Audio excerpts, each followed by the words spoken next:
अस्सलाम वालेकुम दोस्तों, आज की वीडियो में हम बात करेंगे कि आप घर में अंगूर की बेल किस तरीके से अपने छत पे लगा सकते हैं, गमले में या क्यारी में। ठीक है, ये मेरी एक छोटी सी क्यारी बनी है। तकरीबन इसकी जो साइज़ होगा वो 10 फीट होगा। चौड़ाई इसकी 1 से 1.5 फीट है। तो इसमें मैंने जो है 1 से डेढ़ से 2 साल पहले ये अपनी एक अंगूर की बेल लगाई थी। माशाल्लाह इसका ट्रंक देख लें, ऐसा ऐसा ये बढ़ता जा रहा है। अगर आपके पास ज़मीनें नहीं हैं, आपने इस बात से बिल्कुल नहीं घबराना, आप अपने छत पे इसको ईज़िली ग्रो कर सकते हैं। ठीक है, माशाल्लाह आप इसकी ग्रोथ चेक कर लें कितनी ज़बरदस्त चल रही है। ये देखें, जैसे ही ऊपर जाके ये छतरी टाइप यानी कि फैलना शुरू हो चुकी है। तो मैंने कोई गमला वगैरह इस्तेमाल नहीं किया। आप इस तरीके की एक छोटी सी क्यारी अपने छत पे बना लें, उसमें आप फलदार पौधे लगाइए। देखें, मैंने अमरूद भी लगाए हैं, अमरूद रेड अमरूद है, इस पर अमरूद भी लग रहे हैं, साथ लेमन्स भी हैं, कितने ज़्यादा उन पर लेमन लग रहे हैं। तो इनकी इंशाल्लाह अपकमिंग एक बहुत अच्छी सी वीडियो आ रही है, वो भी मैं आपको दिखाऊँगा कि इसको कैसे लगा सकते हैं। दूसरा, मैंने इसको फैलने के लिए, आप सोच रहे होंगे कि जो बेलें हैं, अंगूर की बेलें हैं, तो ये तो फैलती हैं, इसको हम फैलाएंगे कैसे। ये देखें, मेरे पास ये एक स्पोर्ट्स नेट पड़ा हुआ था, मैंने इसको दीवार के साथ फिक्स कर दिया था। तो अब ये जो हमारी बेल है, ये जो स्पोर्ट नेट लगा हुआ है, इसके ऊपर ऐसा ऐसा चढ़ना शुरू हो चुकी है। तो ये जितना भी नेट है इंशाल्लाह कुछ अरसे में सारी बेल इसके ऊपर चढ़ जाएगी, फिर हमें अच्छी फ्रूटिंग देगी। दोस्तों, इसके ऊपर फ्रूट लगा था, लेकिन मैंने झाड़ दिया क्योंकि अभी पौधा छोटा था। मैंने इसकी ग्रोथ पे ज़्यादा फोकस किया। जैसे ही मैंने इसका फ्रूट झाड़ा तो देखें माशाल्लाह इसकी न्यू ग्रोथ जो है वो निकलना शुरू हो चुकी है। तो आपने 1 से 1 साल तक अंगूर की बेल से बिल्कुल फल नहीं लेना। आगे मैं इंशाल्लाह इसके एयर लेयरिंग वाले पौधे तैयार करूँगा, जो कि 3 से 4 मंथ बाद ही फ्रूटिंग पे आ जाते हैं। तो फिर वो सेल के लिए भी अवेलेबल होंगे। नेक्स्ट दोस्तों, आप जो अंगूर की बेल के लिए जो मिट्टी तैयार करें वो बिल्कुल वेल ड्रेन होनी चाहिए। उसमें आप एक हिस्सा गार्डन सॉइल का, ठीक है, अगर आप गार्डन सॉइल चिकनी मिट्टी इस्तेमाल करें तब, और एक हिस्सा जो है वो आप उसमें कंपोस्ट का, और 10 से 15% तक आप उसमें रेत ऐड कर लें, तो ये एक बेहतरीन पोटिंग मीडिया बन जाएगा। अगर आपके पास बाल मिट्टी है तो फिर आपने उसमें रेत ऐड नहीं करनी। और जो कंपोस्ट आप ऐड कर लें वो कोशिश करें कि अच्छी क्वालिटी की हो। अच्छी क्वालिटी की वर्मी कंपोस्ट लेने के लिए का आप हमसे रब्ता कर सकते हैं। हमारा खुद का RS ऑर्गेनिक्स का फार्म है। तो इंशाल्लाह हम ऑल ओवर पाकिस्तान में जो मार्केट से 2 से 3 गुना कम रेट पे सेल करते हैं, क्योंकि हमारा होल सेल का काम है। पूरे पाकिस्तान में हम बेचते हैं वर्मी कंपोस्ट।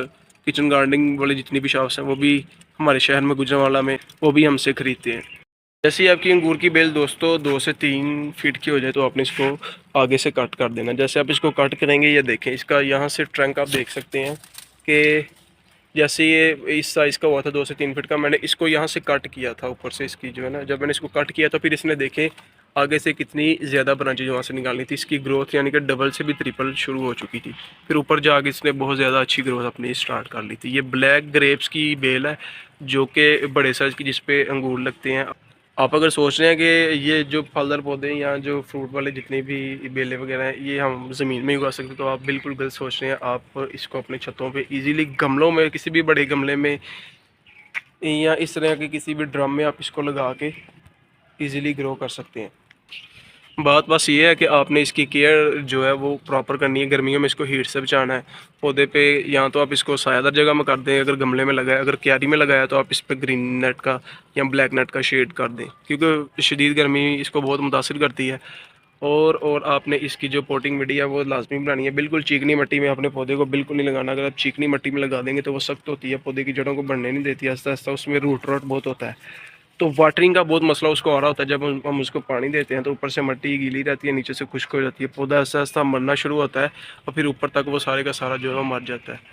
अगली बात हम इसकी जो है वो पानी की कर लेते हैं, यानी कि वाटरिंग की। पानी आप हमेशा, मेरी ये ट्रिप है बहुत ही, कि जितने भी पौधे आपके पास फलदार छत पे लगे हैं, गमलों में या क्यारी में, आप उसको हमेशा तब पानी दें जब पौधे की मिट्टी ऊपर से 1 से 2 इंच तक खुश्क हो जाए। ठीक है, उससे पहले आपने इसको पानी नहीं देना। ठीक है, ज़्यादा पानी देंगे तब भी पौधा फल झाड़ देगा, बल्कि फल पे आएगा ही नहीं। कम पानी देंगे तो वो तब भी आपका फल झाड़ देगा। उसकी बेस्ट ट्रिप यही है कि ऊपर से, जैसे ये देखिए मिट्टी सूखी है ना, अब ये पानी मांग रही है, तो मैं इसको पानी से फुल कर दूंगा। नेक्स्ट फिर इसको मैं तब पानी दूंगा जब इसको दोबारा इसकी मिट्टी जो है वो खुश्क हो जाएगी।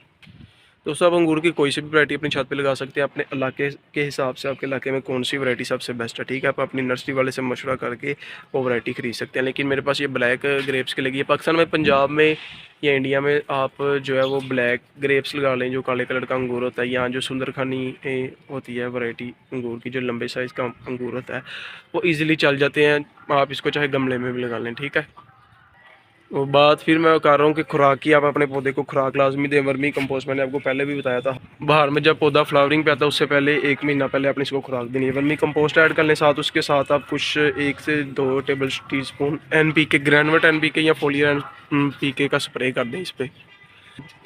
तो इंशाल्लाह पौधा अच्छी आपकी जो है वो फ्लावरिंग भी निकालेगा और फ्रूटिंग पे भी आएगा। इस पे फिर बहुत ज़्यादा अंगूर भी लगेंगे। अगर आप इस पे बाहर से पहले, फ्रूटिंग से पहले इस पे जो है वो जनवरी दिसंबर के महीने में इसको खाद नहीं देंगे, फर्टिलाइज़र नहीं देंगे, तो पौधा जो है वो फ्लावरिंग जितनी भी निकालेगा फिर वो झाड़ देगा। फिर आपको समझ भी नहीं आ रही होगी कि हम इसकी इतनी केयर भी कर रहे हैं तो क्या मसला इसके साथ आ रहा है। दोस्तों उम्मीद करता हूँ आपको ये वीडियो पसंद आई होगी। तो मैंने आपके साथ जो बातें डिस्कस की हैं, अगर आप इस पे अमल करेंगे तो आप भी अपनी छत पे इजीली जो है वो ग्रेप्स उगा सकते हैं, ठीक है।